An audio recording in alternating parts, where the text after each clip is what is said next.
Bom.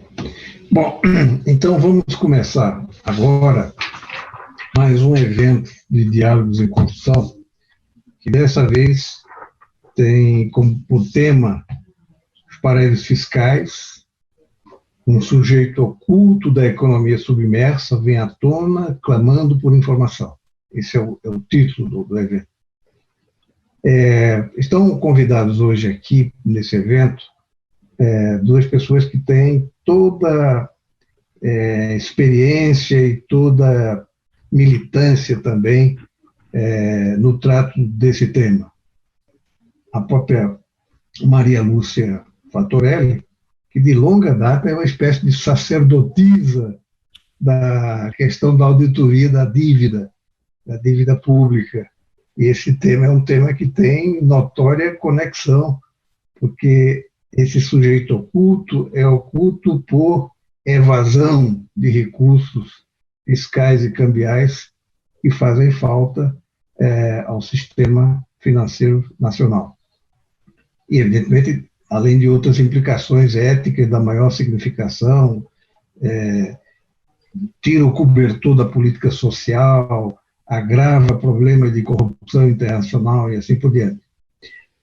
O segundo convidado, quer dizer, os dois convidados são primeiros, mas só aqui, porque na minha tela estava a primeira Maria Lúcia, é o Wellington Leonardo, que é o coordenador do fórum organizado pelo Conselho Federal de Economia sobre o Fórum sobre Desigualdade Social, né? No sentido de combate à desigualdade social, promoção da igualdade social, e que tem, evidentemente, a questão tributária. Um dos temas caros desse fórum foi uma reforma tributária alternativa, que, obviamente, teria que mexer com essa questão das finanças ocultas, das finanças submersas, das finanças clandestinas, que os mercados costumam chamar de mercados offshore. Bom, o tema, portanto, é bastante instigante, e nós temos aqui um sistema em que nós damos um tempo de 20, no máximo 25 minutos, para a exposição inicial de cada um, porque nós queremos que sobre tempo do debate, e o debate a partir de perguntas que vêm de fora e vêm nossas também, de maneira que nós possamos fechar o conjunto do programa em 90 minutos, em torno de 90 minutos, que a tradição aqui demonstra ser o tempo útil em que as pessoas conseguem prestar atenção. E nós temos todo interesse que as pessoas prestem atenção a esse tema, que é um tema que é fortemente evadido. A questão dos paraísos fiscais não é só de evasão cambial, evasão fiscal, evasão de informação. Você não encontrará as informações que vai receber aqui na grande mídia, pelas razões que a própria razão desconhece, mas que nós vamos poder ter condições de explorar um pouquinho isso aqui. Então, vocês têm a preferência de quem começa? Né? Eu posso começar pela Maria Lúcia, que está aqui na frente da tela, mas isso é completamente aleatório, não tem... Então, vamos começar pela Maria Lúcia, e depois eu aviso mais ou menos, se for preciso, né? 20, 25 minutos, para que a gente depois dê a palavra para o Wellington Leonardo. Pode começar, Maria Lúcia. Certo. Bom, em primeiro lugar, eu quero agradecer pelo convite. É uma honra estar aqui nesse espaço do Observatório Nacional de Justiça Socioambiental, né, o OLMA, e Te vendo aqui, Guilherme Delgado, você esteve fora um tempo, faz muita falta aqui, que bom que está de volta, e compartilhando aqui com o Wellington Leonardo, né, a gente faz parte lá da Auditoria Cidadã, também faz parte do fórum, que o Wellington Leonardo coordena, então uma alegria estar aqui. Bom, com certeza o tema desse programa, né, foi motivado pelas últimas notícias aí do Pandora Papers, né, uma investigação que envolveu aí centenas de jornalistas investigativos e revelou que várias autoridades, né, de países, de diversos países, estão envolvidos, né, possuem contas milionárias em paraísos fiscais. E no caso do Brasil, as duas maiores autoridades financeiras e monetárias do país, né, que é o ministro da Economia, Paulo Guedes. Tá dando um retorno aqui. Acho que vocês dois têm que fechar o som. Fechar o microfone, Guilherme, para não dar retorno. As duas maiores autoridades do país, o ministro da Economia, Paulo Guedes, e o presidente do Banco Central, Roberto Campos Neto, além deles dirigirem essas duas instituições, os dois comandam o Conselho Monetário Nacional, que faz toda a regulamentação do sistema financeiro, porque atualmente o Conselho Monetário Nacional no Brasil são só 3 pessoas: o presidente do Banco Central, o ministro da Fazenda e um subordinado ao ministro da Fazenda. Então, o subordinado, claro, que tem que obedecer o chefe, né? Então, praticamente são os dois que comandam o Banco Central, que agora está independente, e que tem poder sobre a taxa de juros, a moeda, as reservas, o câmbio e toda a regulamentação da política monetária no país. É muito poder. E essas duas pessoas que comandam tudo isso, as duas têm empresas em paraísos fiscais, as chamadas empresas offshore, né, além-mar. Essas empresas em paraísos fiscais são uma verdadeira fraude. Por quê? Na verdade, não é empresa. Inclusive, elas têm o nome de Shell Company. Shell é a casquinha de uma concha, porque não tem empresa de verdade. Não tem nem sede, não tem empregados, não produzem nada. É praticamente um nome de uma pessoa jurídica para justificar uma conta nesses paraísos fiscais. E o que leva as pessoas a colocar dinheiro em paraíso fiscal? Esconder patrimônio, pagar menos imposto, porque paraíso fiscal quer dizer, é sinônimo de baixíssima ou nenhuma tributação, e se resguardar de eventuais crises no país de origem.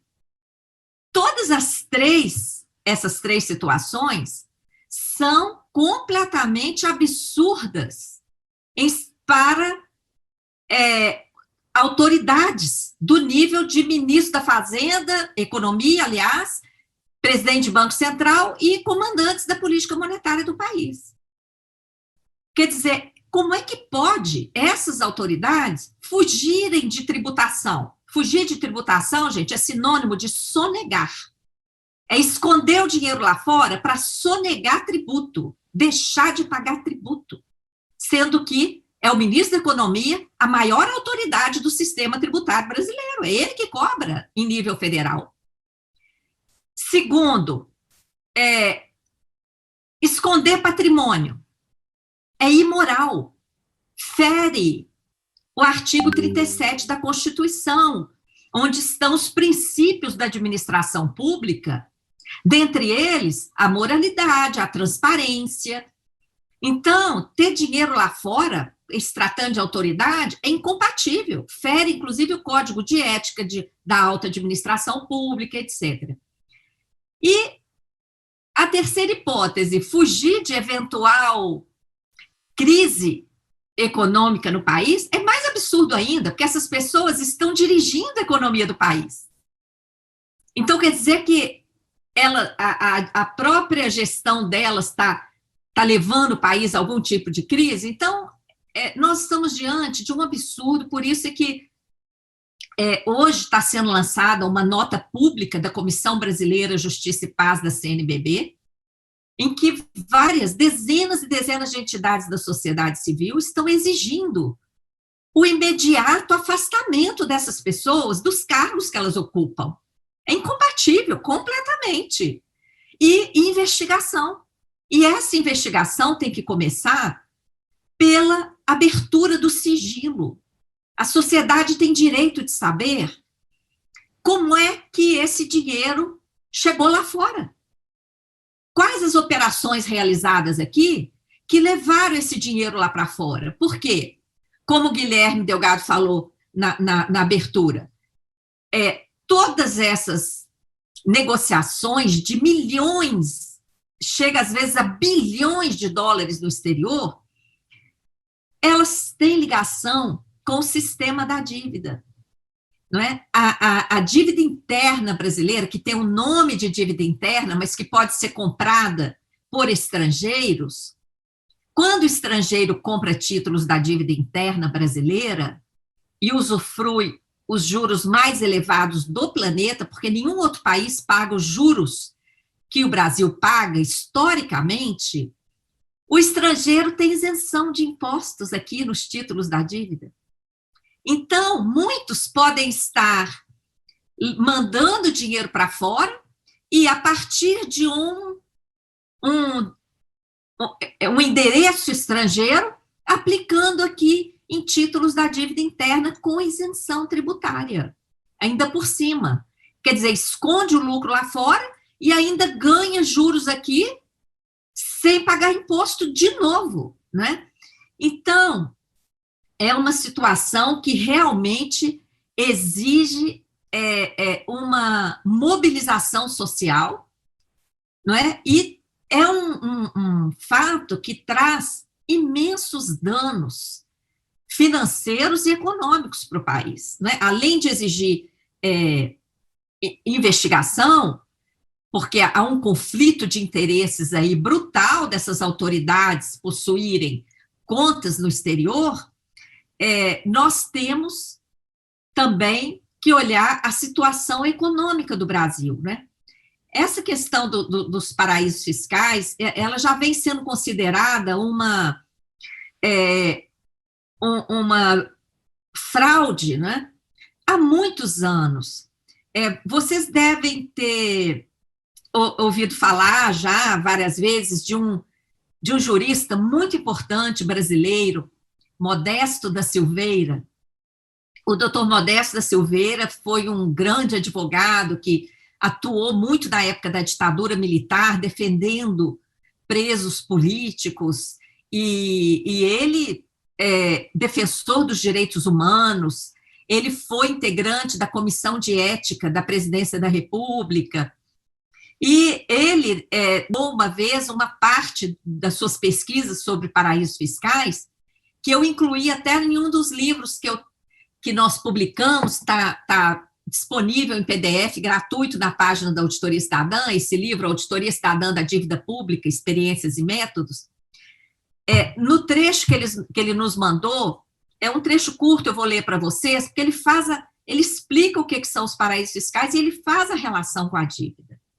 Ele diz o seguinte: enquanto existirem paraísos fiscais, com seus segredos articulados, com pessoas e empresas, e até com estados nacionais interessados, será impossível eliminar ou reduzir a grande corrupção mundial.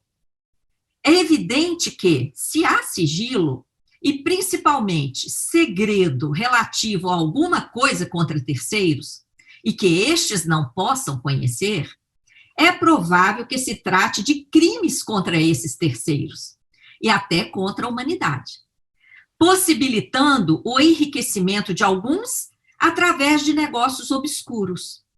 Frequentemente, algumas dívidas públicas estão inseridas neste contexto. Grandes negócios complexos, empréstimos leoninos, condições odiosamente desiguais impostas, em última instância contra o povo, que é quem paga a conta das dívidas públicas, nos grandes crimes econômicos e políticos, inclusive os relacionados com o endividamento público, os poderosos paraísos fiscais são os principais receptores.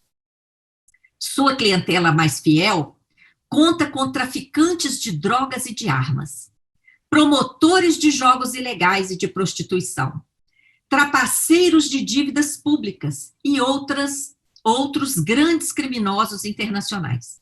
Seus representantes do Brasil podem enviar em cada remessa para esses paraísos, no mínimo, $1 milhão. Então, não é coisa para qualquer um. A remessa pode ser de, no mínimo, $1 milhão, tá? E daí para cima, né? Nós temos, então, que questionar, né, quais os interesses de autoridades manter esse dinheiro lá fora, né? Não são interesses republicanos, são esses: esconder patrimônio, sonegar tributos e fugir de eventuais crises, não é? Em relação à dívida, eu queria trazer um aspecto aqui, para ficar dentro do tempo, um dado que constou de um dos acordos do Brasil com o FMI. Foi um acordo ali no início da década de 90, e o que aconteceu ali no início da década de 90? Foi um período extremamente relevante para a questão da dívida, porque, ao mesmo tempo, nós tivemos ali em 92 uma suspeita, essa suspeita é de 99%, viu? Suspeita de prescrição da maior parte da dívida externa, cerca de 80% a 90% da dívida externa, que era dívida junto a bancos privados internacionais. Anteriormente, na década de 80, essa dívida tinha sido transferida para o Banco Central se tornou devedor de dívidas públicas e privadas, dívidas do setor privado, dívidas de bancos, de multinacionais, foram transformadas em dívida a cargo do Banco Central. E em contratos que foram considerados pelo senador Severo Gomes e outros que participaram de comissões parlamentares no Congresso na década de 80, completamente nulos, porque o Banco Central, em primeiro lugar, ele não poderia assumir o papel de devedor. E segundo, esses contratos, esses acordos foram assinados em Nova York, sob as leis de Nova York, ignorando a Constituição brasileira. Além de toda essa nulidade e ilegalidade, o que aconteceu com essa dívida? Ela teve condições tão onerosas que o Banco Central remetia fortunas ao exterior. Esse é um dos principais motivos pelos quais a década de 80 é considerada a década perdida. O Brasil se transformou em exportador de capitais, e não é exportador de poucos capitais, é de muita grana, e foi uma década perdida aqui para o nosso país, por conta dessa assunção de dívidas privadas pelo Banco Central em condições onerosíssimas. Apesar daqueles pagamentos que significaram uma década perdida para o Brasil, esses contratos, eles tinham cláusulas tão adversas, como, por exemplo, qualquer interrupção no pagamento ou atraso significava a antecipação de todos os vencimentos futuros. Então, lá no ano de 1986, quando houve um atraso no pagamento dos juros, que eram extorsivos, o que os bancos privados fizeram? Antecipar o pagamento, o vencimento de dívidas, que iam vencer até 30 anos depois, em vários períodos. Tudo aquilo foi antecipado. E aquilo tornou o pagamento tão oneroso, que em 87, todo mundo se lembra, no governo Sarney, Dilson Funaro, houve até uma interrupção temporária para negociar. Mas aquela antecipação foi para 86. De acordo com as leis internacionais que regiam aqueles contratos, em 6 anos, no máximo, os credores teriam que ajuizar uma ação de cobrança. Se eles não ajuizassem, no caso de atraso de pagamento, aquela dívida era considerada prescrita. E os bancos internacionais não ajuizaram essa ação. Por que eles não ajuizaram? Porque eles sequer tinham comprovante de que emprestaram algum dinheiro para o Banco Central. Não emprestaram nada, aquilo ali foi tudo um arranjo. Em 92, então, essa dívida teria prescrito. E nós estamos falando de 90% da dívida externa, quando nem existia dívida interna ainda. E há, então, vários documentos que falam na renúncia à prescrição dessa dívida. Quem é que estava na comissão negociadora? Pedro Malan, que depois de 94 virou ministro da Fazenda. Armínio Fraga, que depois virou presidente do Banco Central. E Murilo Portugal, que depois virou secretário do Tesouro. Essas pessoas é que comandavam essa negociação no início da década de 90, que resultou no tal do Plano Brady, que trocou aquela dívida morta, prescrita, por novos títulos. Concomitante a essa negociação abusiva, absurda, veio uma negociação com o FMI, que, dentre outras coisas, exigia liberalidade de negociações com o exterior, permitindo, então, remessas para paraísos fiscais, essa desregulamentação financeira, que resultou nessa financeirização que a gente vê aí cada dia mais exacerbada, tanto no Brasil como no exterior, mas vamos falar do Brasil. Aquela negociação Brady, aqueles títulos resultantes daquela negociação, tudo em sigilo, aqueles títulos que ressuscitaram aquela dívida prescrita, foram transformados em dívida interna, no início do Plano Real, quando a dívida interna estava pagando ali juros próximos de 50% ao ano. Então, olha que beleza, Guilherme, você tem toda a razão, está tudo interligado. Ressuscita uma dívida prescrita, transforma em dívida interna que paga 50% ao ano de juros. E mais, esses títulos foram trocados também, foram aceitos como moeda para comprar nossas empresas privatizadas na década de 90, como a Vale e tantas outras, tá? Então, esse tema, esse sujeito oculto, né, que são os paraísos fiscais, isso tem que vir à tona, porque tem vários estudos, né, internacionais, tem o livro do Zucman, que fala de dezenas de trilhões lá fora em paraísos fiscais.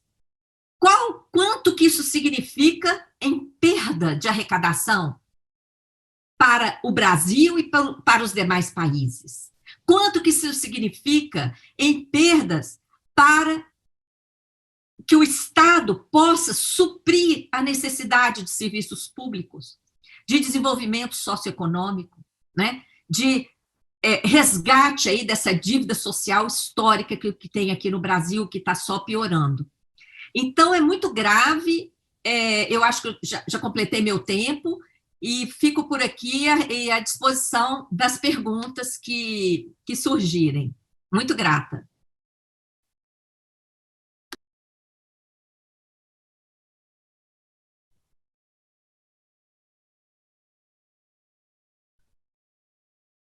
Acho que seu microfone está fechado.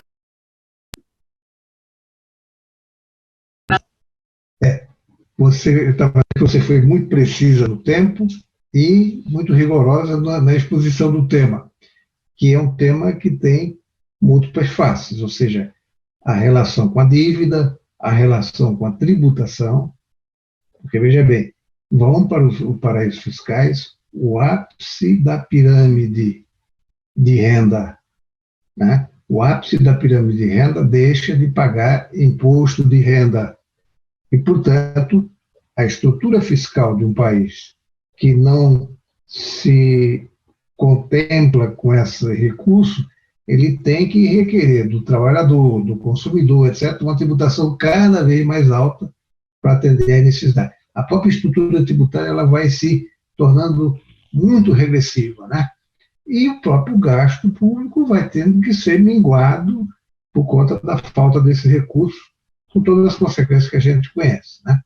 Bom, mas a abordagem desse tema tem múltiplas faces. O Leonardo, do Conselho Federal de Economia, ele tem uma enorme, digamos assim, focalização nessas questões todas, até porque, como coordenador do Fórum sobre a Desigualdade Social, as questões tributárias, as questões financeiras internas e internacionais são da sua direta atenção. Eu vou passar a palavra para ele, para que a gente possa ter uma nova abordagem sobre a questão dos paraísos fiscais. Leonardo, você tem a palavra com o mesmo tempo da Maria Lúcia. Ok, muito obrigado. Em primeiro lugar, agradecer o convite da Alma e aqueles que nos ouvem, né? Essa questão das offshores, ela é uma coisa meio nebulosa, muito pouco divulgada. A maior parte da sociedade não tem conhecimento, não tem ciência do que realmente significa esse termo, né? Eu reconsultei alguns economistas que mencionarei no final sobre a questão, e eles têm uma contribuição vastíssima para esse debate. Bom, o que é uma sociedade offshore? São sociedades que são montadas, são instituídas fora dos países de origem das pessoas físicas ou jurídicas que as instituem ou compõem. A principal finalidade da abertura de uma empresa fora do país são benefícios fiscais e tributários que existem nos chamados paraísos fiscais. Daí a denominação de paraísos fiscais. É porque eles cobram impostos reduzidíssimos ou nem cobram impostos, o que se torna atraente para quem põe capital nessas contas. Podem ser sociedades anônimas, a legislação prevê isso, mas podem ser também sociedades empresariais limitadas, ou seja, 1, 2, 3 pessoas compõem a tal da sociedade. Para se ter uma ideia, a nível de informação, a gente acha que paraíso fiscal é Panamá, é Bahamas, mas não é só isso, não. Nos Estados Unidos, por exemplo, os estados de Delaware e Nevada estão entre os 50 que oferecem a possibilidade de criação de offshores com os benefícios fiscais. Tá?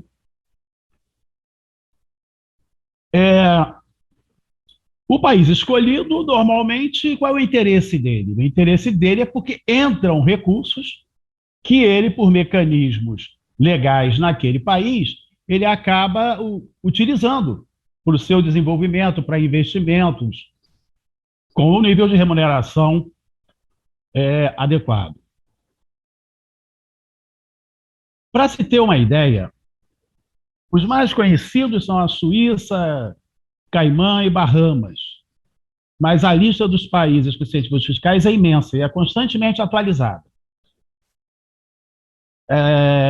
Pode-se conferir essa lista na Instrução Normativa 1037 da Receita Federal, que regulamenta, entre aspas, a matéria. Também a título de informação, quais seriam as empresas que têm mais filiais em paraísos fiscais? Entre várias, tem Goldman Sachs, Morgan Stanley, Thermo Fisher Scientific, o Banco of New Mellon, JP Morgan, Marriott International, Citigroup, Marsh e McLennan. Só algumas. E são grandes empresas, ou seja, não é uma coisa somente da pessoa física, né? Os motivos para a criação de offshores são diminuir os tributos em relação ao seu próprio país, aumentar o lucro nas transações internacionais. A sociedade offshore e pessoas físicas. As pessoas físicas também podem constituir uma sociedade offshore para a proteção patrimonial e planejamento tributário. Funciona mais ou menos da seguinte maneira: uma fundação é criada, os bens são transferidos para essa entidade e um administrador é nomeado como responsável por cuidar desses bens. Dessa forma, o proprietário mantém sua identidade em sigilo, não se envolvendo nas operações. Esse é um outro atrativo que os chamados paraísos fiscais fornecem àqueles que abrem offshores, empresas fora de seu próprio território, em seus países. Numa eventual sucessão, a transferência de cotas da sociedade empresária é realizada de uma pessoa para outra, sem a incidência de tributos ou com uma carga tributária bastante reduzida. Há estudos que dizem que a riqueza financeira global em paraísos fiscais chega a 95,5 trilhões de dólares. Esse pode até não ser um dado atualizado, mas pelo valor, pelo montante que significa, é expressivo. Entre as vantagens que uma offshore oferece aos seus proprietários estão a liberdade cambial. Ele pode transferir investimentos em moedas diferentes do país de origem da empresa, da pessoa jurídica ou da pessoa física, permitindo depósitos em moedas fortes como o euro e o dólar, além de compras, vendas e transferências de divisas de forma irrestrita. A questão da estabilidade. Os chamados paraísos fiscais normalmente são países com um cenário econômico e político mais estável. Juros baixos. As taxas de juros, em regra, costumam ser mais baixas quando comparadas com outros países. Proteção. O sigilo e privacidade das transações são garantidos. Aí nos ocorre uma pergunta: a sociedade offshore é lícita? A princípio, a criação de uma sociedade desse tipo não envolve nenhum negócio ilícito. Porém, como ela possui uma política de sigilo fiscal, privacidade e proteção das informações, isso gera brechas para operações ilícitas, como a lavagem de dinheiro, devido à dificuldade para o rastreamento da origem desses recursos financeiros. Ou seja, em outras palavras, a offshore pode ser usada para financiar atividades criminosas, como corrupção, terrorismo, tráfico de drogas e outras atividades ilegais. A diminuição dos valores dos impostos aumenta o lucro das empresas, atraindo cada vez mais investimentos para esses países onde elas estão sediadas. A elisão fiscal, ou a sonegação, como já mencionou a nossa colega Fatorelli, é um dos objetivos, é uma das vantagens que esse tipo de operações fornece aos seus proprietários. No caso aqui do mais recente, do Pandora Papers, Paulo Guedes, o presidente do Banco Central, é um problema, beira a imoralidade.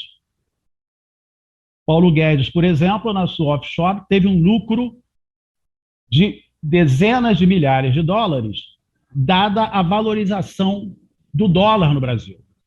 Ou seja, ele tem lá um depósito em dólar, que quando a taxa de câmbio chega a 5,81, 5,45, esse tem sido o valor que a taxa de câmbio tem se firmado nos últimos dias, o valor correspondente em reais aumenta violentamente. né? Agora, o Panama Papers o Pandora Papers é apenas um dos escândalos. Muitos outros já aconteceram. Panama Papers, Offshore Leaks, Paradise Papers, todos relacionados a paraísos fiscais, cujos benefícios são os impostos baixíssimos e nenhum preconceito quanto à origem dos recursos. Em todos esses, haviam atuais e antigos chefes de Estado, ministros, ex-ministros, milionários, empresários, gente tudo balizado no mundo das finanças e do poder. Para se ter uma ideia, pegos com a boca na botija, em um ou outro desses escândalos, a gente tinha presidente do Azerbaijão, o Putin, o presidente do Quênia, Tony Blair, empresas como a Prevent Senior, a assassina de idosos, todos utilizando desse esquema para sonegar impostos em seus países de origem. Em 1980, por exemplo, vazou pelo jornal Hora do Povo uma lista de políticos e empresários que tinham esse tipo de contas na Suíça.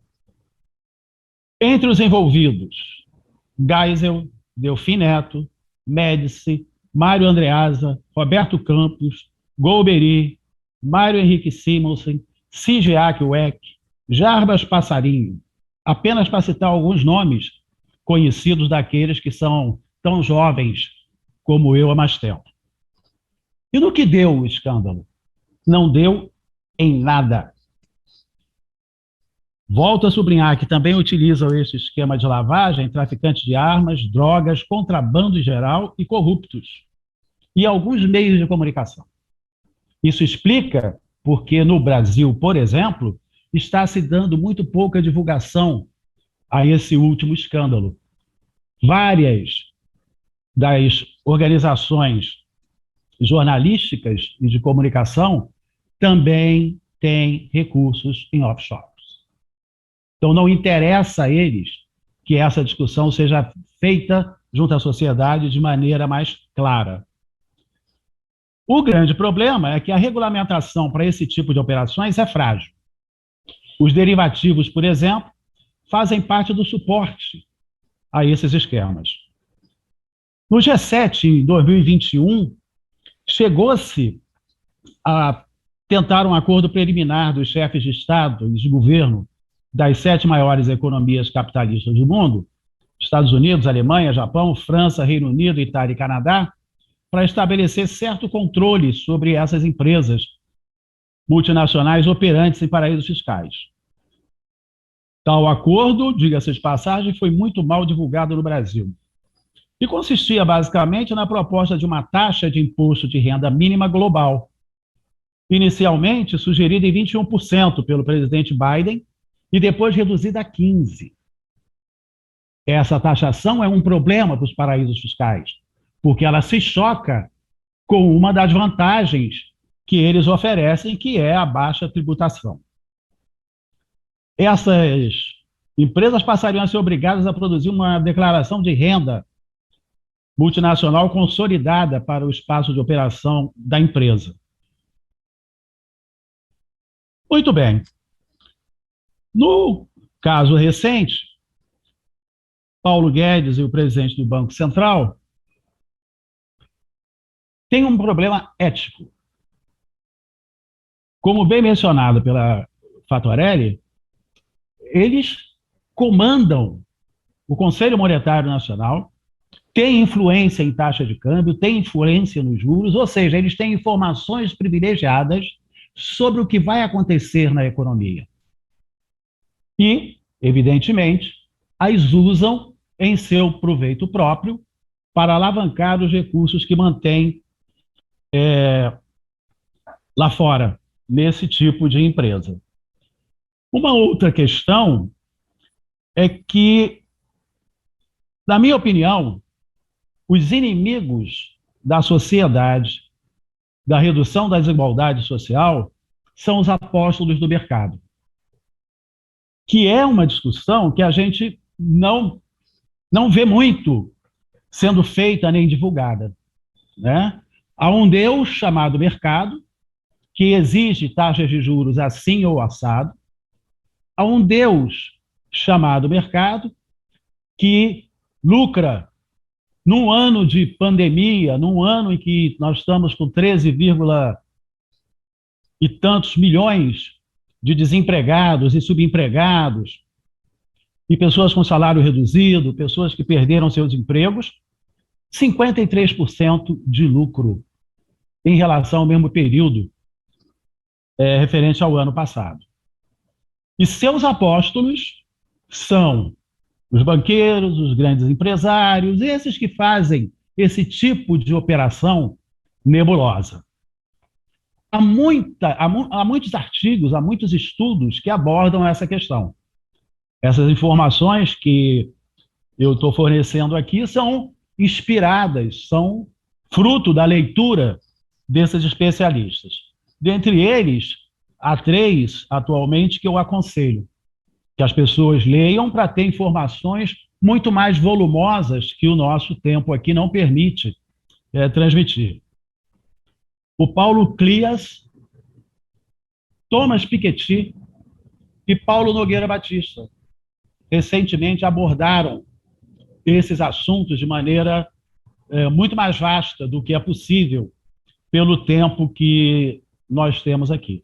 E é importante que o cidadão comum procure se assenhorar de conhecimento acerca dessas operações, da existência desses paraísos fiscais, de forma que possa pressionar os parlamentares que conhece para que seja revista a regulamentação dessa questão. Por exemplo, o sujeito, ao transferir recursos para uma offshore, deveria primeiro quitar os seus tributos aqui.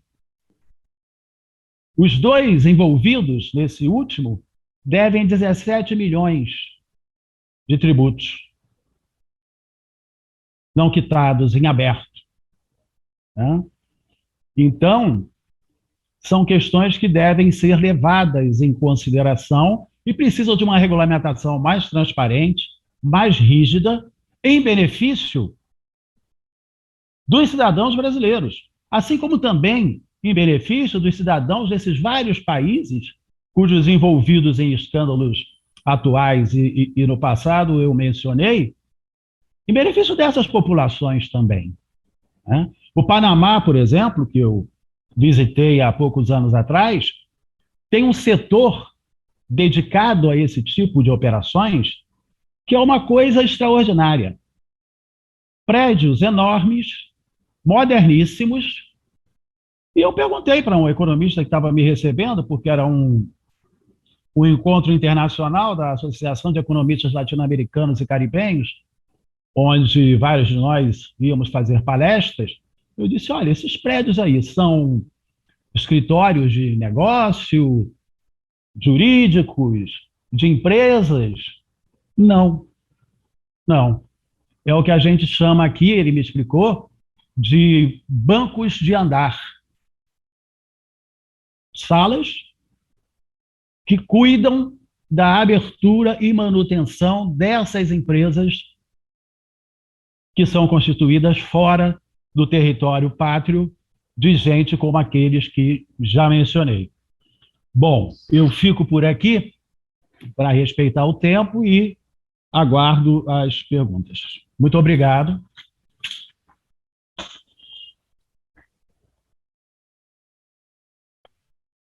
Muito bem, você também foi bastante fiel, disciplinado com o tempo, né? Mas nós vamos ter tempo de voltar um pouco ainda à questão. Eu só queria aduzir um tema que o Hélio colocou, e eu estou vendo aqui, já consta esse tema das questões, eu vou ler depois, que é o seguinte: as pessoas ficam às vezes muito impactadas, mas o que é possível fazer? Como controlar? Na realidade, parece que é digamos, uma realidade absurda, que não tem jeito de ser controlada. Né? Veja bem, Aí é que entra uma questão que a gente precisa ter muito cuidado.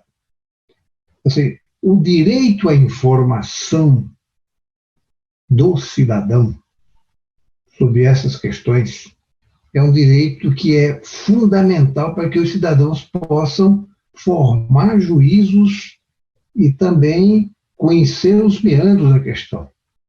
Esse direito é um outro problema que vem sendo violado sistematicamente aqui no nosso país.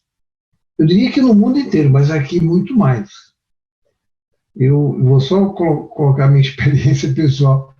Eu morei 2 anos e meio fora do país, em Portugal, e seja lendo El País, seja lendo jornais internos lá do Público de Portugal, seja lendo Le Monde Diplomatique, eu sempre consegui acompanhar esses temas que estão presentes.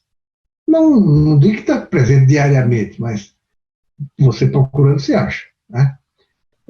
Por exemplo, o acordo do G7 que o Leonardo mencionou, esse acordo foi concreto e é uma tentativa de responder essa questão. Uma tributação mínima internacional aplicável aos paraísos fiscais, que, portanto, tem que ser objeto de um tratado internacional. Esse tratado passaria pelo G7, que é, digamos, o fórum inicial, passaria em seguida pelo G20 e pela OCDE. Isso já evoluiu, por incrível que pareça, de junho até outubro, ele já evoluiu de forma a ter digamos assim, um beneplácito da OCDE, da parte de 163 países, para aquele acordo do G7, de tributação mínima em torno de 15%. E seria aplicada a partir de 2023, a partir desse acordo maior, que passa pelo G20. Vejam bem, do G20 faz parte o Brasil.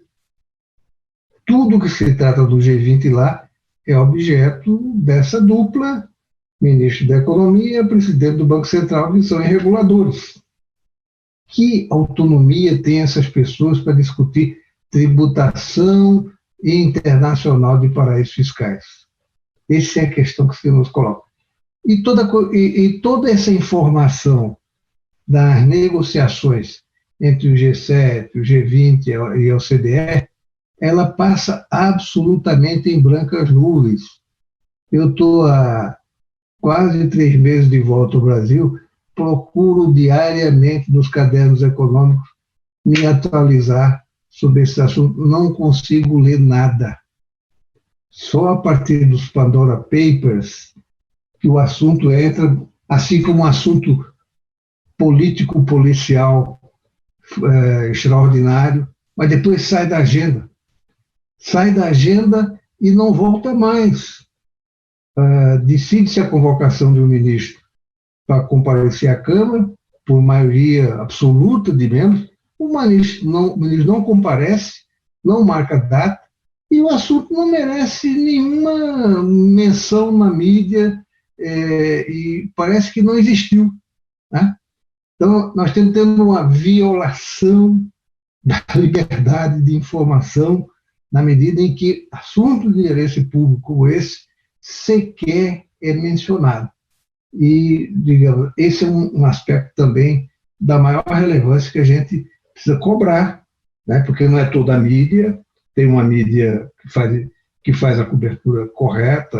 Eu lembraria a revista Piauí, que é membro desse consórcio, a Carta Capital, que tem dado matéria de capa, e uma ou outra notícia pensada assim, nos cadernos econômicos, mas tão longe da curiosidade pública que muitas vezes as pessoas nem notam que existiu aquela informação. Bom, esse é um outro aspecto que a gente poderia tomar atenção. Mas eu vou já passar à etapa subsequente, que é um pouco fazer uma leitura das questões, eu acho que são mais instigantes, né? Tem uma pergunta que eu acho que nos provoca aqui, é uma pergunta do Padre Ivo, né? Que ele coloca assim: Maria Lúcia, que lucidez, o pior é que as coisas vêm à tona de uma forma tão terrivelmente assustadora que gera incapacidade de reagir. Eu acho que essa gerar incapacidade de reagir é um tema que eu coloco para reflexão dos dois expositores. Tem uma outra pergunta, Edla Lula.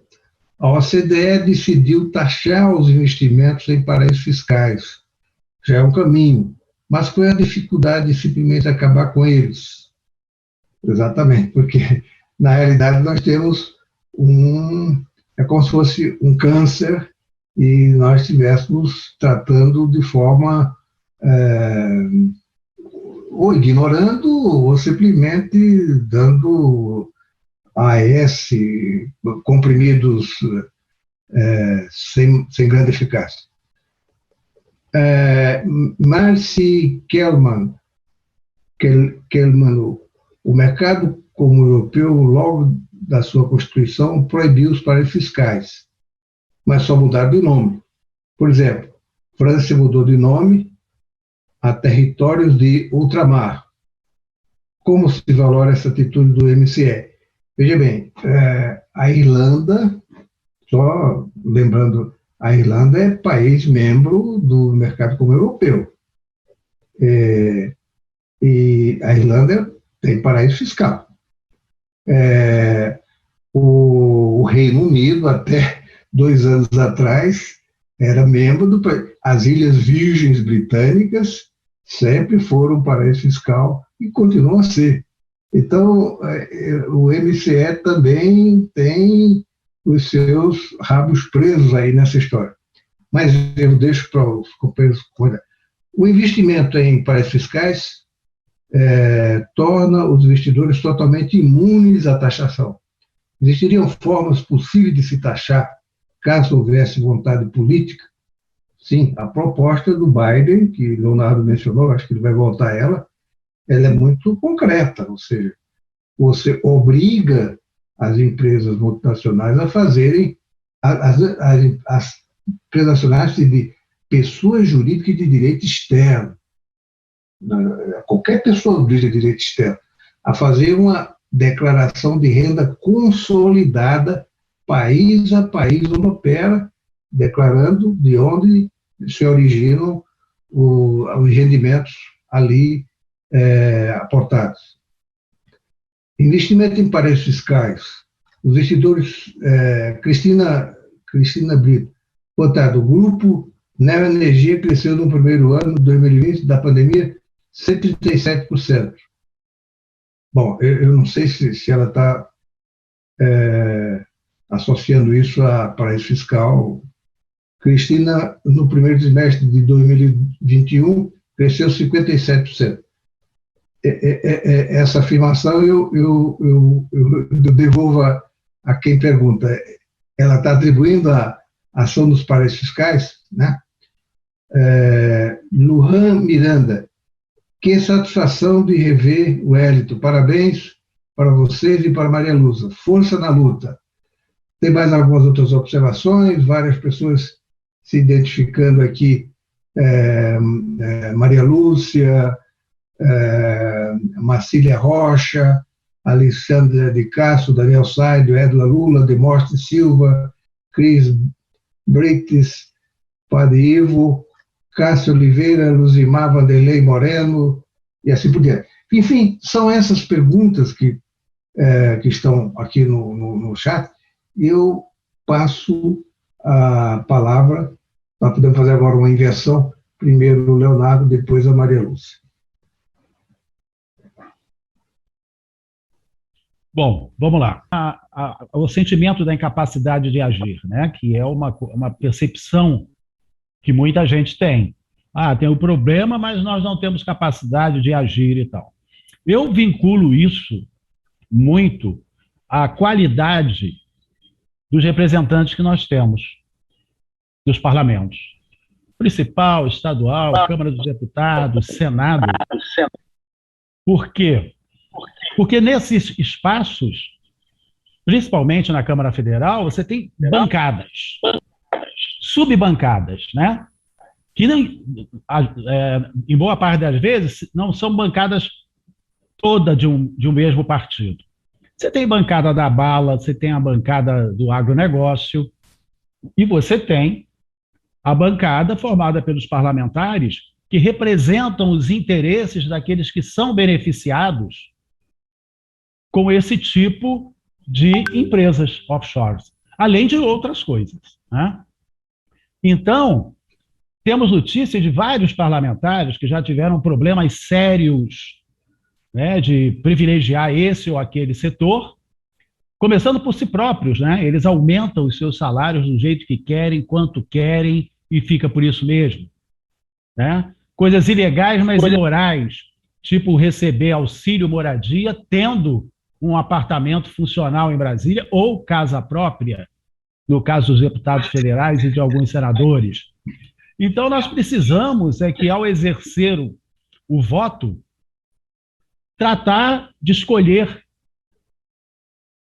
candidatos mais, eu não vou nem dizer qualificados, mas que tenham uma sinergia muito maior com os interesses do cidadão comum, com a construção de uma sociedade mais justa, menos desigual, mais democrática. Então, esse é o caminho. E agir junto aos parlamentares, cobrando. Assim como os banqueiros vão lá, e os grandes empresários vão lá, e os grandes meios de comunicação vão lá e dizem, olha, eu ajudei você a se eleger, então tu vai apresentar esse projetinho de lei aqui que me beneficia. A sociedade tem que cobrar o retorno daquela aposta que ela fez nesse ou naquele parlamentar, e que certamente não foi beneficiar os setores que lhe são simpáticos ou que financiam suas eleições. Quanto à taxação internacional, ela é uma iniciativa bastante louvável. É uma forma de você coibir, ou pelo menos gravar via tributação, esse tipo de empresa.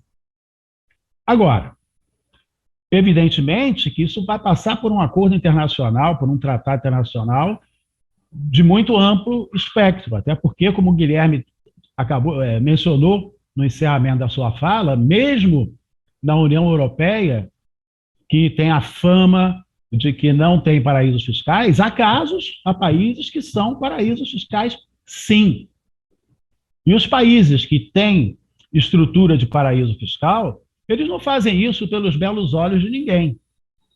Eles fazem isso porque o ingresso de recursos oriundos de outras nações lhes beneficia também, na forma de investimentos, na forma de reservas, que evidentemente, quando eles utilizam, eles remuneram. Mas eles têm benefícios também, não é uma simples dádiva para os interessados em pôr recursos em paraísos fiscais. Enfim, são essas considerações que eu tinha a fazer em função das duas perguntas que foram feitas. Obrigado.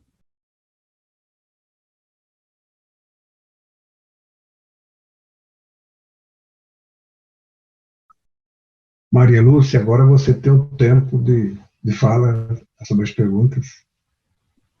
Certo, muito obrigada.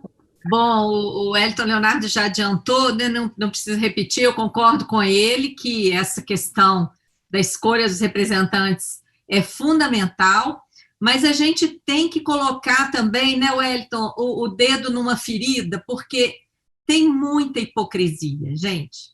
Primeiro que os maiores paraísos fiscais do mundo, segundo aquela organização internacional, Tax Justice Network, que é rede de justiça tributária, ela classifica os principais paraísos fiscais são as Ilhas Virgens Britânicas, Bermudas e Ilhas Caimã, todos três em território ultramarino britânico.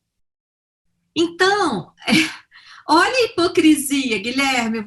Você mesmo citou aí o G7, né? Vai lá, a OCDE vai lá e faz uma norma, nossa, tem que acabar com o paraíso. Mas o país que está na cabeça dos paraísos fiscais participa do G7, participa da OCDE.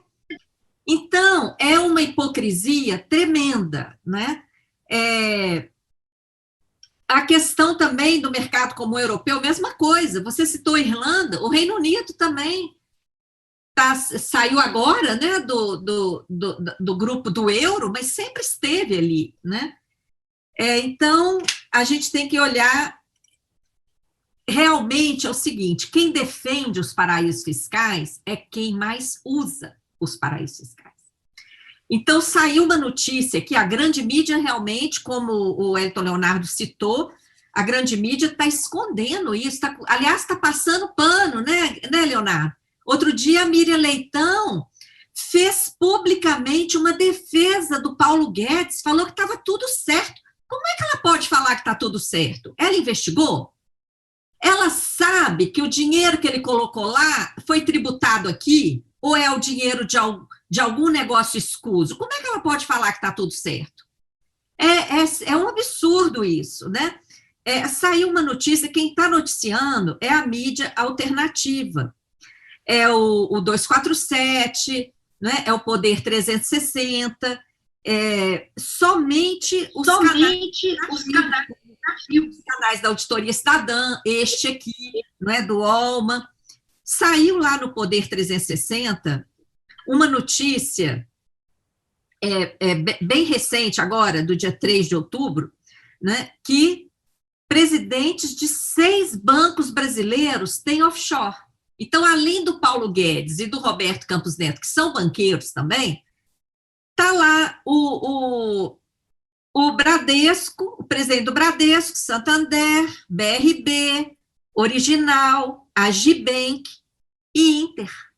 Todos, né, com contas de empresas em seus nomes, e como eu falei no início, não é empresa, né? É uma fachada, é uma casquinha, uma Shell Company, empresa de fachada. E o volume do dinheiro lá fora, eu prestei atenção quando o Elton Leonardo falou, 95,5 trilhões, né, Wellington? E talvez esse dado nem esteja atualizado, como você falou, porque essas informações elas são muito difíceis, né, de ser pesquisadas. Eu estava olhando, enquanto você falava aqui, o PIB mundial está em 75 bilhões. Bilhões não, trilhões. Então, o dinheiro em paraíso fiscal, 95 trilhões, é 20 trilhões mais elevado do que o PIB mundial. Essa relação é importante. Nenhum de nós tem noção. Guilherme, está dando retorno aqui. Está dando retorno aqui no microfone. Fecha aí.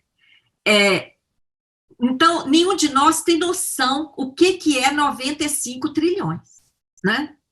Que o Elton Leonardo falou de uma pesquisa que indica que teria um valor assim para esses fiscais. Quanto que é 95 trilhões? A gente tem dificuldade de dimensionar isso. Então, eu olhei aqui quanto que é o PIB do mundo inteiro, 75 trilhões. Então, vejam bem a relevância do que a gente está falando aqui. E por que há tanta desigualdade no mundo? Né? Aí, essa questão dos paraísos fiscais é de extrema relevância. Eu queria lembrar outro ponto que o Elton falou, dos derivativos, que foi muito importante, que está relacionado. Os derivativos é uma ficção desse momento do capitalismo financeirizado, né? Que já era previsto desde Marx. Marx falou no Capital Fictício. E agora a gente tem isso assim corporificado nos derivativos, que são papéis emitidos com base em algum ativo. Então, o banco cria aquele novo papel, depois ele pode criar outro derivativo baseado nesse outro papel e fazendo o derivativo do derivativo do derivativo e assim vai. Recentemente, agora dia 30 de setembro, o Banco Central, o Conselho Monetário Nacional, dirigido por Paulo Guedes e Roberto Campos Neto, soltaram a resolução 4948, facilitando a negociação de derivativos no exterior. Ora, eles mesmos vão se beneficiar dessa medida. Da mesma forma que eles mesmos se beneficiam das decisões que eles tomam ou influenciam. Por exemplo, qual a relação que a gente pode deixar aqui, né? A gente não pode afirmar, porque para afirmar teria que investigar e provar, não é mesmo? Mas a gente pode deixar aqui sob a forma de questão. Qual a relação das privatizações insanas que estão acontecendo no Brasil, vendidas a empresas estatais, tanto de estados como federais, para fundos financeiros desconhecidos? Qual é a relação disso com essa denúncia do Pandora Papers? Qual a relação dessas regulações do Banco Central e do Conselho Monetário Nacional que facilitam operações com derivativos, como essa resolução 4948, que abrem janelas de negociação com o mercado? Várias normas recentes, como o projeto de lei 3877, que acabou sendo aprovado, criando a Bolsa Banqueiro, a regulação que o Banco Central soltou abre janelas de negociação. Gente, imaginem o que é isso. É uma coisa totalmente informal do Banco Central com o mercado, comprando ali e vendendo papéis, aceitando depósitos e remunerando, oferecendo contratos em que o Banco Central garante a variação do dólar, o swap. E esses contratos são sigilosos. Será que eles estão fazendo contratos com eles mesmos? Porque eles têm dinheiro lá fora em dólar. Eles querem fazer esse hedge, eles querem ter essa garantia. Será que eles estão ganhando com dinheiro lá fora, com a variação lá fora, e estão ganhando aqui com o contrato de swap? É tudo sigiloso, a gente não sabe. Por isso que tem que ter investigação. E o ganho deles com a desvalorização do real tem sido brutal. E são eles mesmos que exercem influência na variação do câmbio. Por que o real foi a moeda que mais se desvalorizou? É muito significativa essa situação. É uma lista de indícios interminável. Agora, a mais gritante de todas, que eu queria citar aqui, é a recente modificação do projeto de lei que altera o imposto de renda, que chegou a ser aprovada na Câmara, projeto de lei 2337 de 2021. Esse projeto de lei ele foi formulado por uma equipe do Ministério da Economia ligada à Secretaria da Receita Federal. Esse projeto previa tributação de lucros e dividendos e previa tributação de offshore. Previa que toda remessa de dinheiro para essas empresas lá fora teria que ser tributada na hora da reserva, na hora da remessa, e lá fora, todo ano, teria que ser feita uma apuração de lucro e teria uma tributação. Qual foi a atitude do Paulo Guedes em relação a isso? Gente, o portal de notícias R7 colocou aspas na declaração dele. Eu vou ler para vocês o que o Paulo Guedes falou em relação à tributação dessas empresas de offshore, que ele é dono de pelo menos uma, que foi denunciada aí no Pandora Papers. O que o R7 falou? Em evento organizado pela Confederação das Indústrias, CNI, e pela FEBRABAN, Federação Brasileira de Bancos, agora em julho de 2021, Guedes, ao defender a redução e simplificação do imposto de renda, afirmou que não iria mexer em áreas cuja taxação pudesse complicar a reforma. Ah, olha só, tá, agora aspas, hein? Ah, por que tem que pegar as offshores? E não sei o quê. Começou a complicar? Tira. Simplifica. Tira. Gente, essa declaração é de uma vergonha, porque ele, ministro da Economia, presidente do Conselho Monetário Nacional, manda tirar a tributação de empresa offshore que foi colocada num projeto de lei, ele influencia o Congresso a tirar, e ele tem empresa lá fora e vai se beneficiar disso. O conflito de interesse está demonstrado nesse caso. Ele não poderia ter ficado nem um dia mais no cargo. Agora, é uma avacalhação, né? Como vocês já colocaram, ele foi convocado, viajou, não dá satisfação, o Congresso também não marca data, a grande mídia passa pano.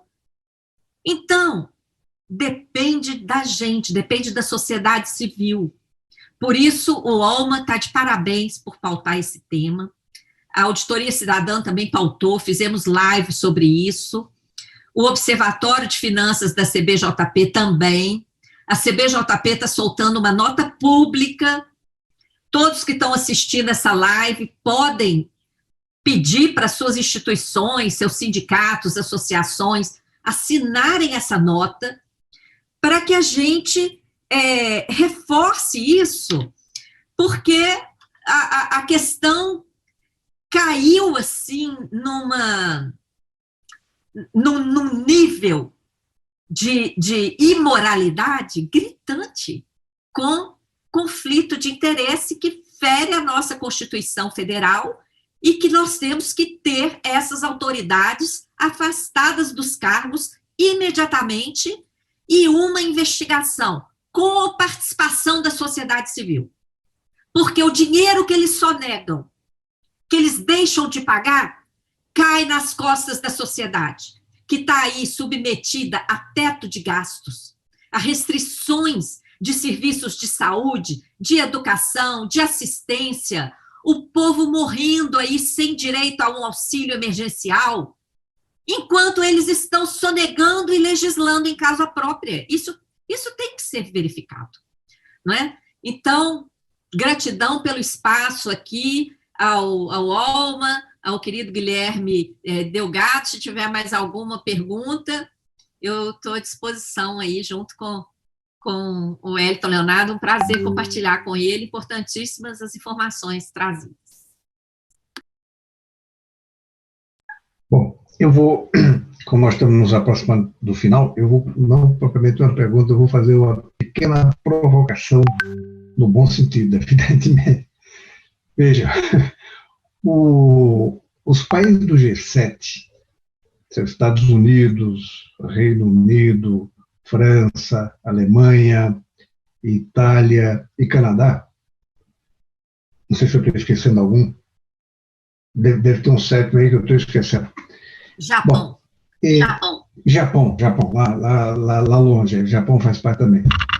Evidentemente, eles são a sede da riqueza planetária do ponto de vista do capitalismo, etc. Alguém pode perguntar, bom, mas por que o G7 faz uma proposta de tributação dos paraísos fiscais, uma tributação mínima, né? Porque se a proposta original, que era 21% de imposto, aí sim o grau de captura de recursos seria bem maior. Acontece o seguinte, os estados nacionais desses países do G7, de alguma forma, têm um certo grau de liberdade, em relação aos interesses financeiros hegemônicos. O grau de evasão fiscal que acontece na União Europeia por conta dos paraísos fiscais, o cálculo é feito por um Gabriel Zucman, que é um especialista nesse campo, né, tem um livro muito importante chamado A Riqueza Oculta das Nações, é da ordem de 15 pontos percentuais do PIB ao ano. Ele faz essa estimativa. Não sei como é que ele chega, né? Tem estimativas para os Estados Unidos, tem estimativas para a América Latina, que fala de alguma coisa em torno de um número muito maior, acima de 50%, não sei exatamente. Mas o fato é que esse grau de evasão fiscal e evasão cambial, que é outra coisa que a gente não tem noção. Ou seja, a Maria Lúcia falou sobre a exuberância das exportações brasileiras é o que fala o negócio do agronegócio. Acontece que boa parte dos recursos registrados no Banco Central não são depositados no Banco Central na forma cambial. Eles vão pelos paraísos fiscais. Então, você exporta 150 bilhões de dólares, mas só chega a 110. Isso tem um trabalho até publicado pela grande mídia, fazendo digamos assim, uma reportagem sobre 10 anos seguidos de aumento dessa evasão cambial. Agora, o que eles põem na interrogação? Isso parece um assunto que caiu do céu e ninguém sabe explicar. Porra, todas as multinacionais operam em paraísos fiscais. E, evidentemente, eles fazem conta de contas ali, e a parte que é recolhida ao Banco Central não é aquela que é embarcada. Também é outra forma de evasão cambial que prejudica bastante as contas externas. Mas isso, ou seja, efeito sem causa. Então, eu atribuo à iniciativa do G7 de um mínimo um mínimo de moralidade tem que ter até mesmo na zona do meretrício. Imagine no sistema financeiro, né? Se você deixa a coisa liberou geral, os Estados nacionais não têm capacidade fiscal para cumprir as suas obrigações. Eu atribuo a origem disso à iniciativa do presidente Biden e a aceitação do G7, mesmo que eles tenham interesses financeiros muito fortes. Agora, daí a transformação no tratado internacional, se não houver pressão, a coisa não anda. Daí, vou ao passo seguinte. Na minha opinião, o Pandora Papers é uma iniciativa da mídia liberal, Washington Post, Guardian, El País, etc., para tentar dar nomes aos bois internacionais e facilitar o andamento de uma proposta dessa natureza. Acontece que nem a proposta é divulgada aqui entre nós, nem as tratativas que se dão a nível internacional para a consecução, no sentido de um tratado internacional que a OCDE encabeçaria e teria validade a partir de 2023. Isso é um assunto absolutamente ignorado. Parece que não existe, né? Portanto, eu estou fazendo essa provocação. Na minha opinião, do ponto de vista internacional, há mais graus de liberdade para se fazer uma tributação. Sob o governo democrata americano atualmente, não por bondade e nem por excesso de compromisso com a justiça, mas porque o grau da desordem financeira que esses paraísos fiscais provocam é algo insuportável para qualquer soberania que se queira estabelecer na ordem econômica internacional. E é isso que eu atribuo, e é isso que a gente teria que estar buscando alianças no sentido garantir essa tributação mínima, porque essa tributação mínima, ela garantiria, se aprovada, ela garantiria aos Estados nacionais a obtenção, se o paraíso fiscal das Ilhas Virgens paga 1% do imposto de renda e a taxa mínima é 15%, 14% você tem que devolver aos países de origem da declaração multinacional consolidada.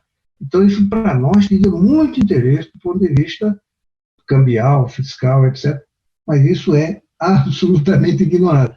Então, essa provocação, ou seja, não estou fazendo um discurso, digamos assim, de ilusão, de crença no establishment, mas acho que a iniciativa da taxação mínima dos paraísos fiscais é uma iniciativa boa, né? Agora, como é que ela vai se dar, em que tempo vai se dar, qual vai ser os arranjos que vão ser feitos, aí nós precisamos estar muito atrás para que não sejamos surpreendidos com coisas que não tem nada a ver. Bom, então, fazendo essa provocação final, eu deixo uns minutinhos para vocês, se quiserem comentar, e fazer as suas despedidas, porque nós estamos nos aproximando do finalmente. Pode começar a Maria Lúcia e depois o Leonardo. Certo, concordo com você. Inclusive, essa questão que você levantou, Guilherme, dos exportadores deixarem o dinheiro lá fora, isso foi autorizado também pelo Conselho. De novo, está dando retorno, Guilherme. Opa, obrigada. Essa questão do dinheiro ficar lá fora foi autorizada pelo Conselho Monetário Nacional. Tem uma norma do Conselho Monetário Nacional que autorizou que os exportadores, em 2006, com a Lei 11.371, o Conselho Monetário permitiu que até 30% ficasse lá fora. Depois disso, em 2008, o Conselho Monetário expediu uma norma, aí já não foi lei mais, foi o Conselho Monetário, passou a permitir que o exportador deixasse lá fora 100% das receitas de exportação. Então, olha, até hoje, por isso é que a gente olha assim, o impacto desse modelo econômico voltado para essas atividades que reprimarizam a economia brasileira, nos jogam lá para os tempos coloniais, reduzindo a economia brasileira a uma economia de exportação de commodities agrícolas e de mineração, deixando aqui no Brasil um dano ambiental brutal, um desrespeito às comunidades indígenas, quilombolas, todos os povos originários, desrespeito às florestas, né? Todas essas queimadas têm relação com o agronegócio. A matança de rios pela mineração, em Minas Gerais, já mataram o Rio Doce e o Paraopeba está completamente comprometido. Fora todo dano, né, que vem ao redor disso, dano ecológico. Essas atividades, elas são operadas por grandes corporações estrangeiras que estão aqui, não é? Às vezes, os negociadores mesmos são os grandes, as grandes transnacionais que submetem até alguns agricultores brasileiros. Né? Os agricultores ficam reféns, têm que entregar toda a produção para esses negociadores, e os negociadores é que ganham. Outras vezes, o próprio grande latifúndio ganha, né? E esse dinheiro nem vem para o Brasil, gente. Ele é contabilizado ali na balança, porque por causa do volume das exportações, né? Isso tudo é registrado, mas como o Guilherme falou muito bem, o dinheiro fica lá fora. Agora, isso está autorizado em norma de quem? Do Conselho Monetário Nacional, que só tem 3 pessoas. O presidente do Banco Central, que tem empresa offshore, o ministro da Economia, que tem empresa offshore, e um subordinado ao ministro da Economia. Ora, então, assim, eles podem ficar com esse dinheiro lá fora, Guilherme, especulando, esperando o melhor momento para internalizar esses dólares, ganhar na conversão e ainda aplicam nos títulos da dívida interna, que, conforme o próprio Tribunal de Contas da União, não tem servido para investimentos no país, tem servido para alimentar os mecanismos financeiros que a Auditoria Cidadã denuncia há 21 anos. E com muito respaldo, inclusive, do Tribunal de Contas da União, não é, que tem referendado os nossos dados. Mas nada acontece. Por quê? Ainda está faltando mais clamor social. Nós que pagamos a conta, precisamos reclamar e cobrar essa fatura, não é? Porque estamos sendo submetidos a uma escassez brutal no país marcado por tanta abundância, né? Então é isso.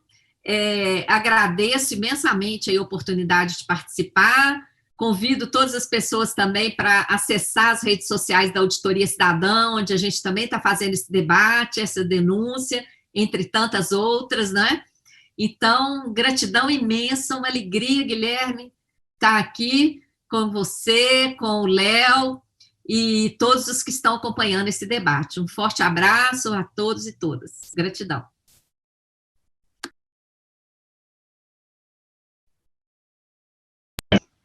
Bom, passo direto a palavra ao Léo para seus comentários finais e despedidas. Bom, serei sucinto. Em relação à taxação internacional, é evidente que ela é uma excelente ideia e seria muito bem-vinda, né? Principalmente por esse componente de repatriação na forma de tributos de parte das evasões, né? Em moedas fortes. Agora, na verdade, tudo isso tem um arcabouço em que outras questões podem até não parecer, no primeiro momento, estarem vinculadas, mas elas são consequência desse tipo de problema. Por exemplo, a gente acaba de descobrir que o agronegócio, além dos problemas em relação à agricultura familiar, ele tem vantagens tributárias que a agricultura familiar não tem, ele tem vantagens de financiamento que a agricultura familiar não tem, e ela é responsável por 70%, 75% do que chega às mesas dos cidadãos brasileiros. Ao ocupar terras como monoculturas primárias, que são exportadas sem beneficiamento ou com muito pouco beneficiamento, impacta na fome. Impacta na fome. E agora, a gente vê que eles impactam também na evasão de recursos, né? E autorizados pelo Conselho Monetário Nacional. Isso me chama a atenção para uma outra questão, a questão do tal do Banco Central Independente. A pergunta que nós precisamos procurar responder é: independente de quem, cara pálida? Até onde eu consigo perceber, através das ações que eles tomam, das decisões que eles tomam, é independente dos cidadãos brasileiros, da sociedade brasileira. Independente do sistema financeiro privado. O teto de gastos. Quer dizer, para o cidadão brasileiro, teto de gastos. Investimentos de infraestrutura congelados. Enquanto isso, muita gente se locupletando através desses mecanismos que a gente está debatendo aqui. 60% dos reajustes salariais esse ano foram abaixo da inflação. Ou seja, sequer a reposição da inflação, os reajustes salariais tiveram, os trabalhadores tiveram. E olha que ela vai chegar a 10, né? Se não passar um pouco. A margem de lucro dos bancos continua robusta. 21,9 bilhões no primeiro semestre. E a carne de segunda a 40, 45 reais o quilo. Não estou nem falando de primeira, essa está a 70. Sem falar no óleo, ovo subiu 14% e por aí afora vão. Enquanto os nababos se beneficiam de evasões fiscais, nos paraísos fiscais, aqui o povo está com a corda bem apertada no pescoço. Agradeço a oportunidade, o convite, parabenizo a Maria Lúcia, parabenizo o Guilherme e a todos os que nos ouvem. Muito obrigado. E estamos à disposição para contribuir de alguma forma em eventos futuros. Grande abraço, boa noite para todos e todas.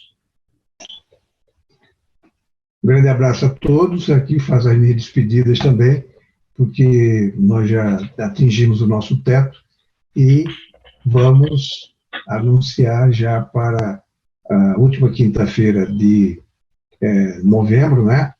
Nós vamos ter um outro evento de Diálogos em Construção que vai tratar do tema do marco temporal, né? O que significa esse esse tal de marco temporal para as populações autóctones, as populações indígenas, populações quilombolas, que ganharam com a Constituição Federal de 88 um direito essencial, territorial, e que agora vê-se ameaçada por essa intrusão, essa é uma verdadeira intrusão no marco constitucional. Vamos examinar esse assunto na próximo evento, que seria o último evento desse ano, e temos dois convidados já praticamente certos, mas eu não vou anunciar aqui, porque isso aí a gente ainda depende de uma certa confirmação. Muito obrigado, então, até a última quinta-feira de novembro. Obrigado.